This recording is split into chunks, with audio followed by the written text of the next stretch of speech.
So this morning, I'm going to address one of your submitted questions. By the way, if you want to submit a question to be answered on a future Darren Daily, potentially, you can leave it in the comments anytime that we do one of these AMA episodes. So this question comes in from Stephen Winnebacher, writing in from Overland Park, Kansas. Stephen asked, we have over 300 employees. What should I be looking for to identify future leaders in my organization?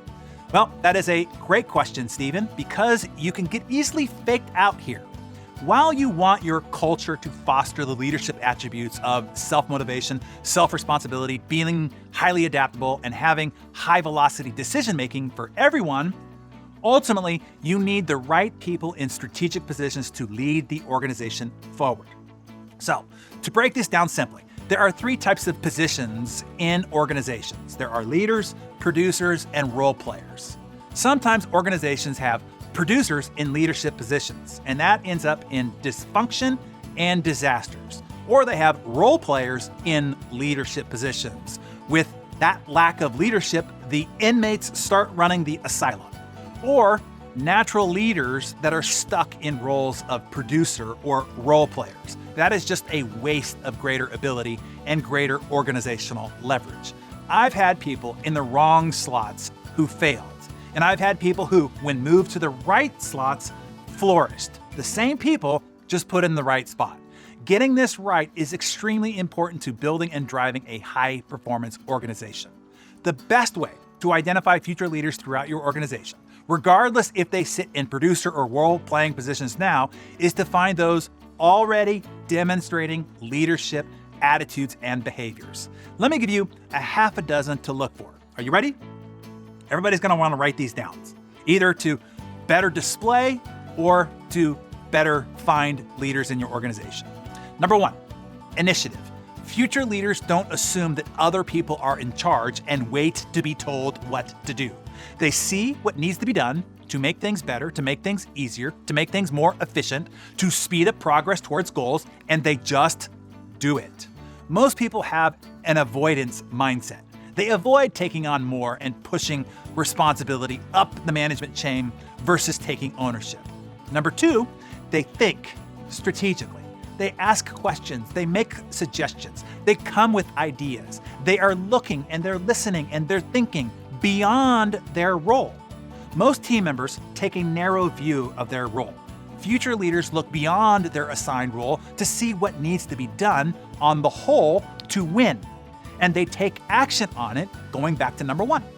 Number three, resilience. Stress is always the best test. Difficulty, crisis, setbacks, failures, and defeats reveal character.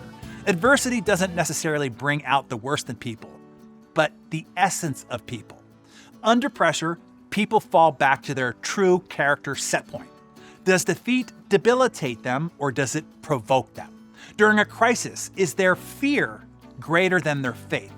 Faith in the team, faith in the leadership, and most importantly, faith in themselves to lead through it. Do they curse the dark or do they help look for the light switch? Number four, communication. A great way to spot natural leaders within your organizations is to pay attention to how they communicate with their colleagues. Do they communicate clearly and with confidence? Are they listened to and respected by others? Does their voice carry weight and have influence? Do they come to meetings prepared? Do they actively speak up, inquire about specifics, ask questions that others are thinking but might be too timid to ask, and make constructive suggestions? Do they speak with empathy and optimism and encouragement? Do they praise and amplify others, as well as challenge and hold others to account? And the big one, EQ. Do they have strong emotional intelligence, industry knowledge, technical expertise, financial acumen, strategic prowess, and personal charisma have very little to do with effective leadership. The one thing 90% plus of high-performing leaders have in common is a high emotional quotient, or EQ. Do they have acute self-awareness? Do they exercise discipline, consistency, and self-regulation? Do they take full responsibility without excuse, justification, story, or casting blame? Do they have an acute awareness of the feelings, thoughts, and attitudes of others? Who is the person that people usually go to for advice or assistance? Who does the team already respect and trust? that can point you towards a potential leader.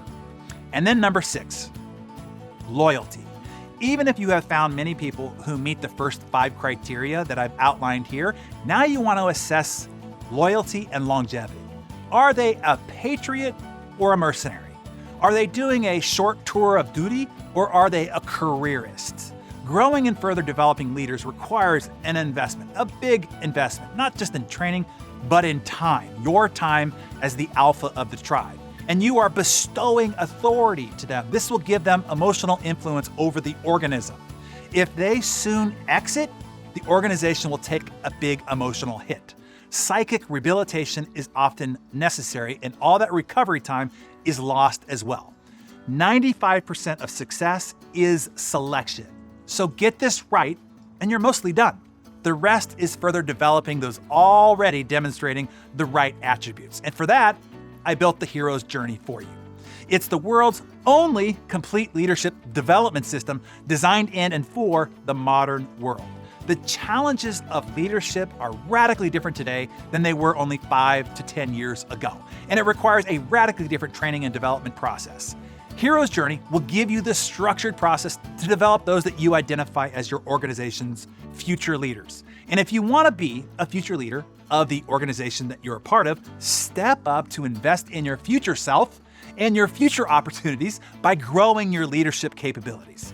Hero's Journey is where you can do that. But hey, the choice is yours. It's one of the greatest tests of leadership. When the challenge is presented, when the call to action is made, do you step up or shrug it off?